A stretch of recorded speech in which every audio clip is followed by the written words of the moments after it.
भारत माता की, भारत माता की।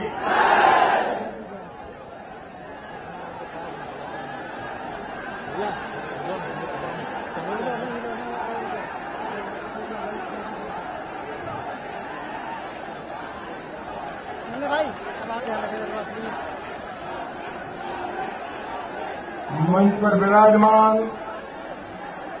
भारतीय जनता पार्टी के सभी नेतागण और भारतीय जनता पार्टी की हमारी उम्मीदवार बहन श्रीमती कृष्णा राज जी, मंच पर विराजमान सभी वरिष्ठ महानुभाव और विशाल संख्या में पधारे हुए भारत के भाग्य विधाता मेरे भाइयों और बहनों, आप घंटों से ये चमचमाती धूप में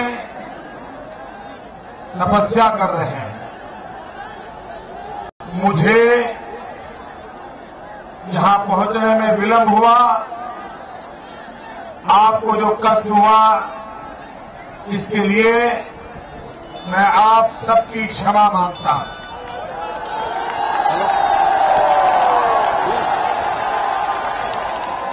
भाई बहनों, चला जाएगा ना, जैमर आया है सर।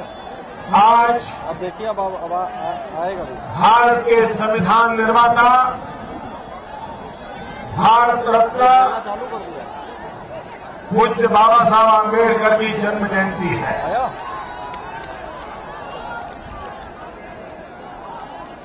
आज दलित हो, पीड़ित हो, शोषित हो, है वो गरीब हो, कमल के पास आ गया। उनके लिए आज कमल के पास बाबा साहब की जन्म जयंती नंबर ये दिवाली का पर्व है। भाइयों बहनों, अरे सर लाइव में उधर रखा बिल्कुल हम। लेकिन आजकल कांग्रेस के शाहजादे, ठीक है, हम आप फोन कर दिए।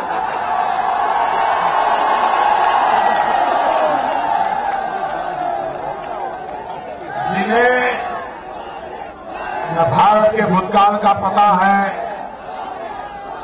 जिन्हें अपने परिवार के सिवाय कोई इतिहास का ज्ञान नहीं है, गुरु चलो आजकल सुबह शाम बाबा साहब आंबेडकर को अपमानित करते हैं, ऐसी भाषा का प्रयोग करते हैं जैसे बाबा साहब आंबेडकर का कोई वजूद ही नहीं था। भाई बहनों, बाबा साहब आंबेडकर ने हमें हर प्रकार के हक दिए, हर प्रकार के अधिकार दिए। संविधान हिंदुस्तान के हर नागरिक के हकों के अधिकारों की रक्षा करता है। लेकिन भाइयों बहनों, ये शाहजादे जी सुबह शाम कहते हैं ये कानून हमने दिया, ये एक्ट हमने दिया, ये रूल हमने बनाया। भाइयों बहनों, इससे बड़ा बाबा साहब आंबेडकर का कोई अपमान नहीं हो सकता है। हकीकत तो ये है, बाबा साहब आंबेडकर ने हमें जो हक दिए हैं, अगर उन सारे हकों का ये दिल्ली में बैठी कांग्रेस सरकार ने ईमानदारी से अमल किया होता, आज मेरे देश के दलितों की, पीड़ितों की, शोषितों की, आदिवासियों की, मछुआरों की, गरीबों की ये हालत ना हुई होती। भाई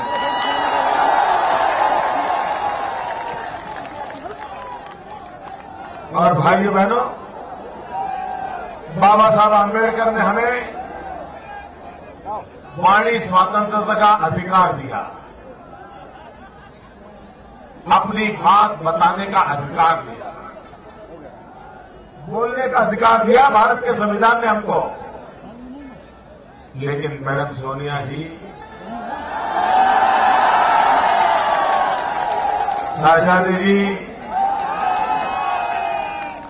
देश जानना चाहता है कि बाबा साहब आंबेडकर ने तो देश के 125 करोड़ नागरिकों को बोलने का अधिकार दिया, वाणी स्वतंत्रता का अधिकार दिया, लेकिन आपने देश के प्रधानमंत्री के बोलने का हक छीन लिया है। आपने तो देश के प्रधानमंत्री के मुंह पे ताला लगा दिया है। देश जरा जानना चाहता है। भाइयों बहनों, मैं कभी कभी सोचता हूं, अगर बाबा साहब आंबेडकर न होते, अगर हमारे नसीब में ऐसा संविधान न होता, तो मेरे जैसा जगती पिछड़े परिवार में पैदा हुआ व्यक्ति आज आपके बीच में खड़ा न होता।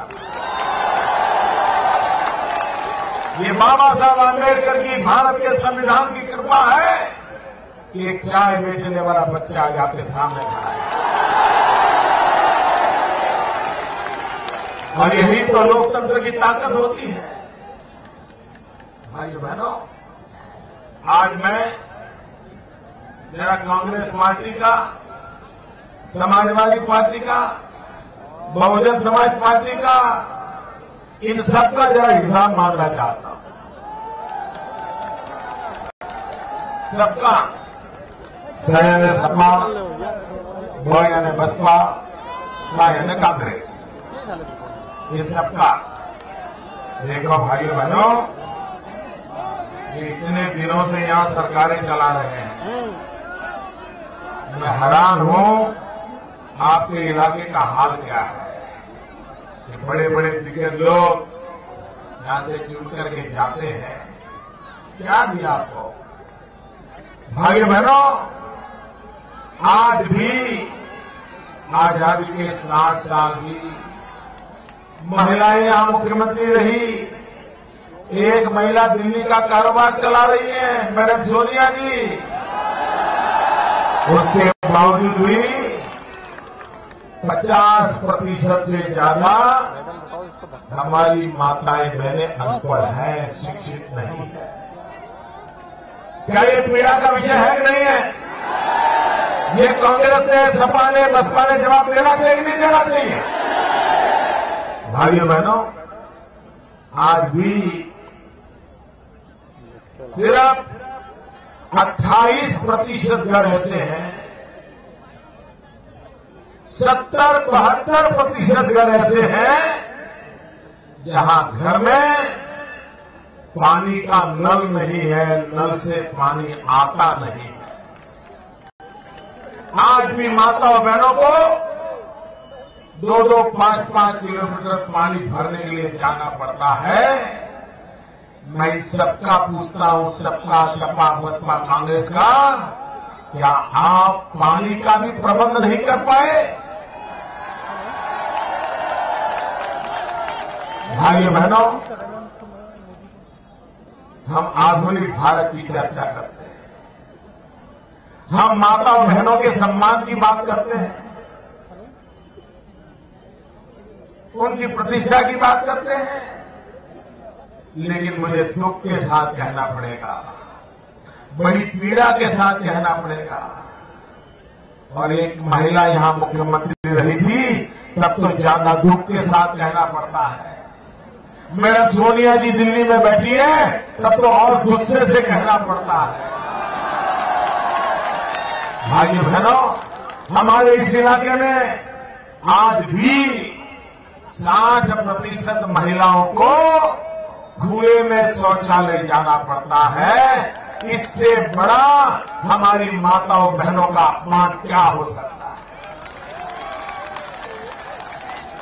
क्या हमारी मां बहनों को हम सम्मान के साथ जीने का मौका नहीं दे सकते हैं? और इसलिए भाइयों बहनों, मन में पीड़ा हो गया। भाइयों बहनों, आजादी के इतने साल हो गए,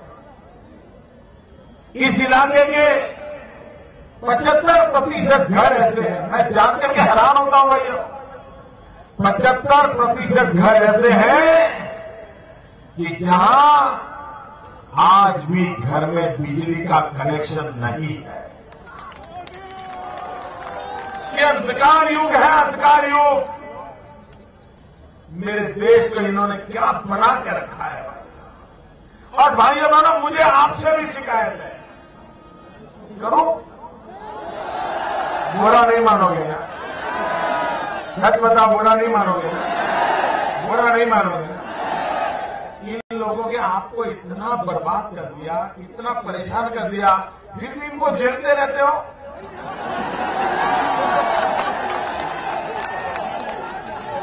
ऐसे कैसे लोग हैं आप?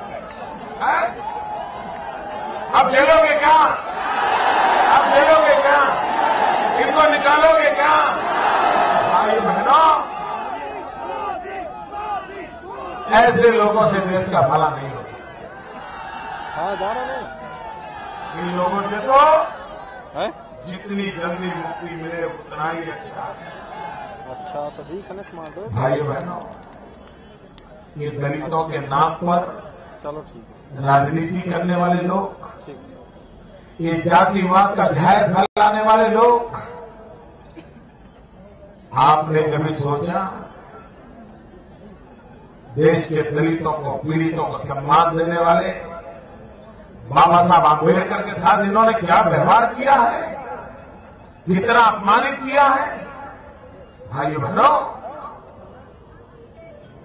एक परिवार के 3-3 लोगों को भारत रत्न मिल जाए और तुरंत मिल जाए, लेकिन ये कांग्रेस पार्टी देखिए, बाबा साहब आंबेडकर की मृत्यु के 40 साल बाद भी उनको भारत रत्न नहीं दिया।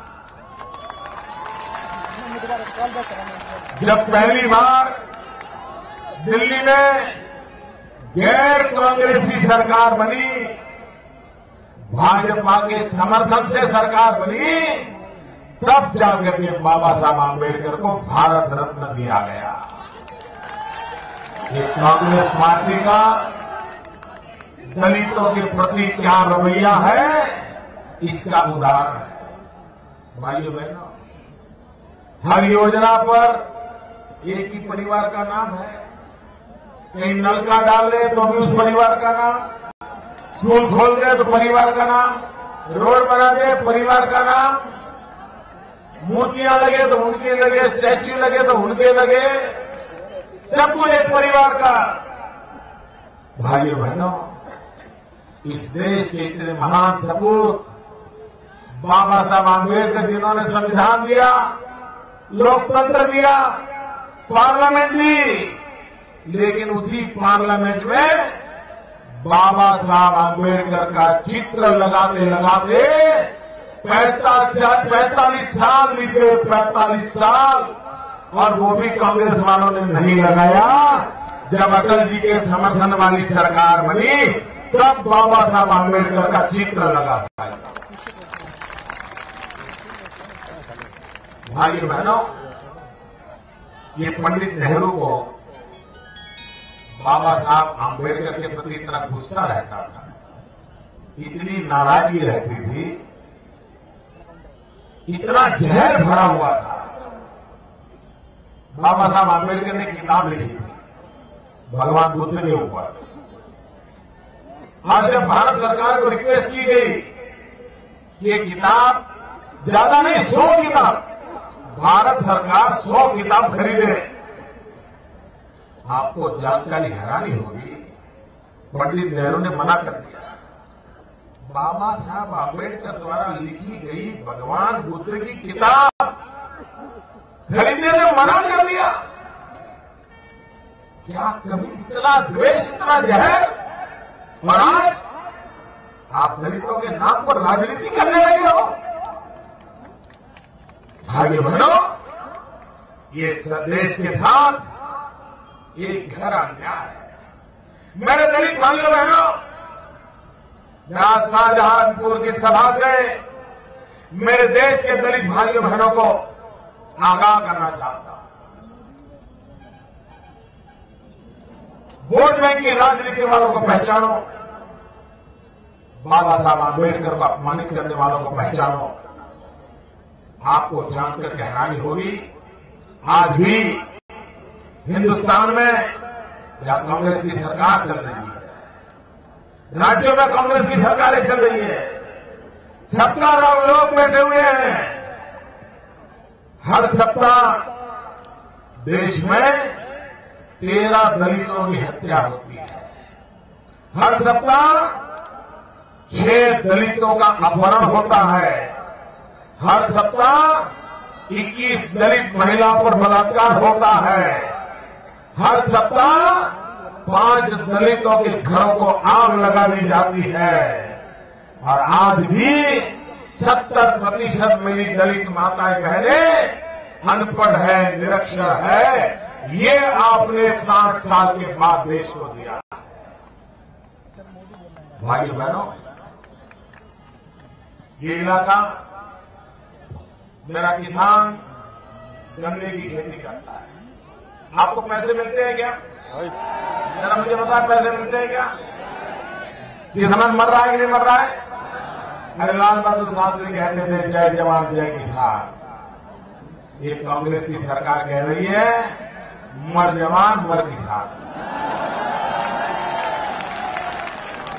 सीमा पर जवान मर रहा है, पाकिस्तान सरकार के ले जाता है, आतंकवादी जवानियों को गोलियों से भून देते हैं।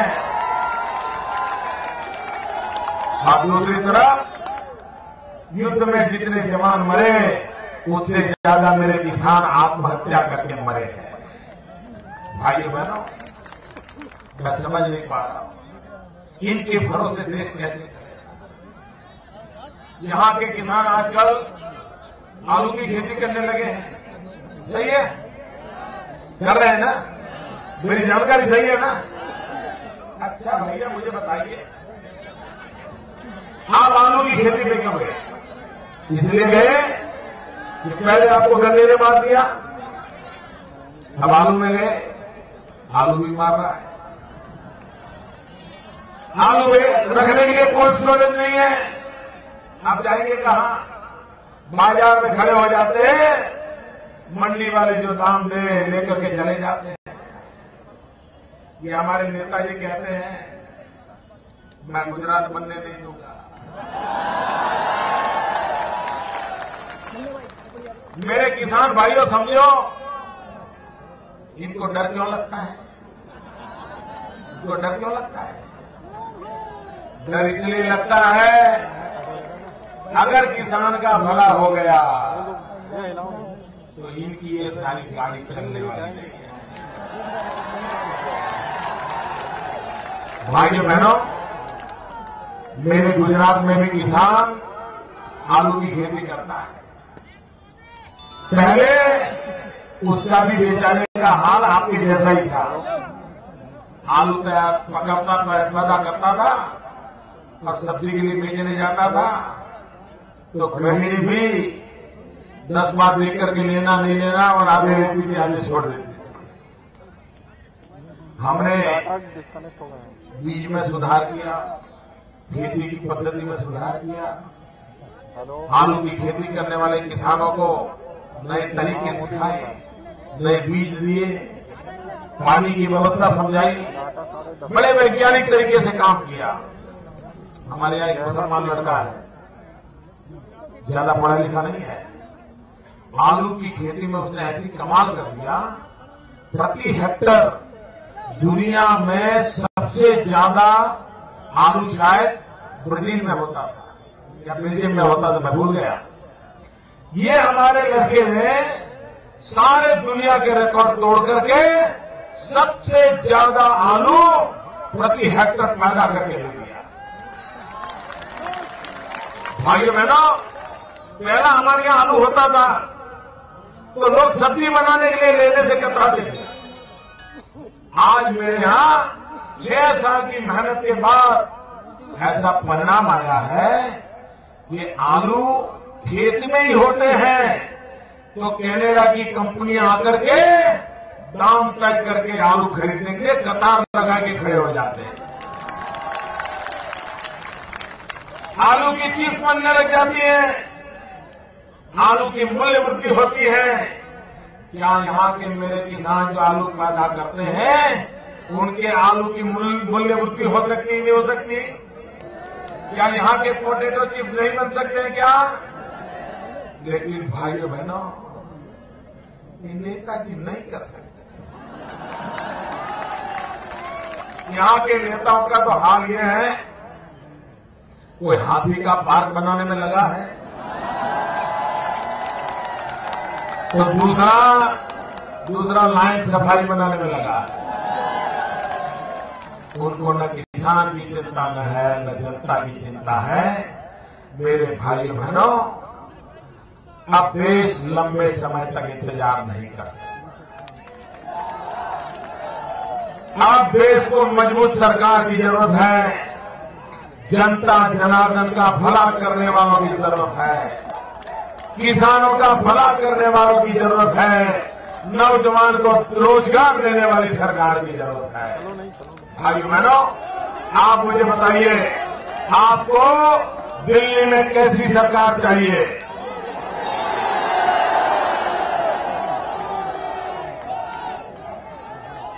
आपको दिल्ली में कैसी सरकार चाहिए? अरे मेरे भाई बहन, मेरा सवाल तो समझो। मैं पूछ रहा हूं कैसी सरकार चाहिए? मैं किसकी सरकार नहीं पूछ रहा हूं। भाई बहनों, देश को अब अस्पताल में पड़ी हुई सरकार नहीं चाहिए। देश को अब किसी की बैसाखी से चलने वाली सरकार नहीं चाहिए। देश को अब रिमोट कंट्रोल से चलने वाली सरकार नहीं चाहिए। भाइयों, आपको बड़े से बड़ी कंपनी की अच्छे से अच्छी गाड़ी दी जाए, 4 पहिए वाली गाड़ी दी जाए, लेकिन 1 पहिया निकाल दिया जाए और फिर ड्राइवर को कहो ये गाड़ी तेज चलाओ, ले जाओ, जाएगा क्या? पहुंचेगी क्या? तो 4 पहिए वाली गाड़ी चाहिए कि नहीं चाहिए? 4 पहिए वाली गाड़ी हो लेकिन हवा कम हो तो गाड़ी चलेगी क्या? भाइयों बहनों, अगर देश की गाड़ी भी चलानी है तो 300 से ज्यादा कमल चाहिए दिल्ली में, तब जाकर के मजबूत सरकार है। मैं आपसे आग्रह करता हूं, मतदाताओं को ये बात समझाइए, सरकार सिर्फ दिल्ली की चाय इससे बात बनेगी नहीं। दिल्ली में भाजपा की सरकार आ जाए, इतने से काम चलेगा नहीं।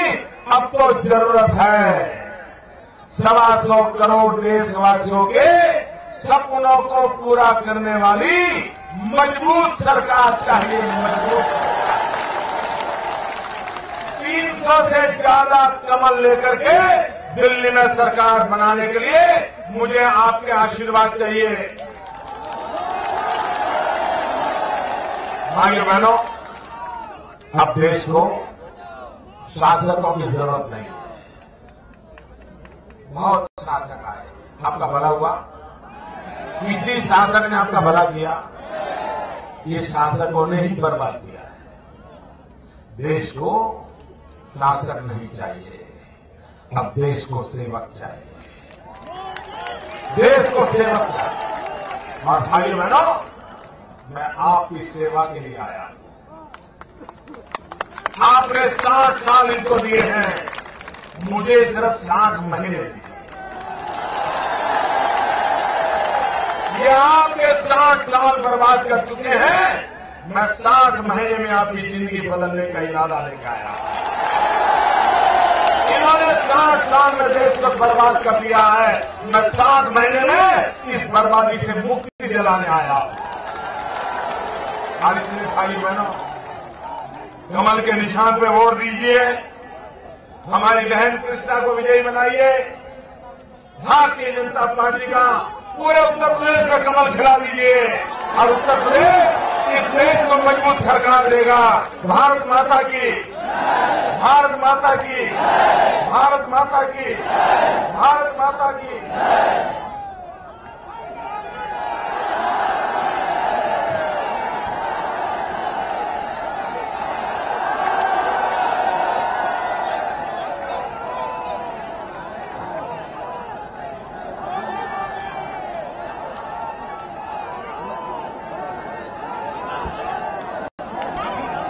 भैया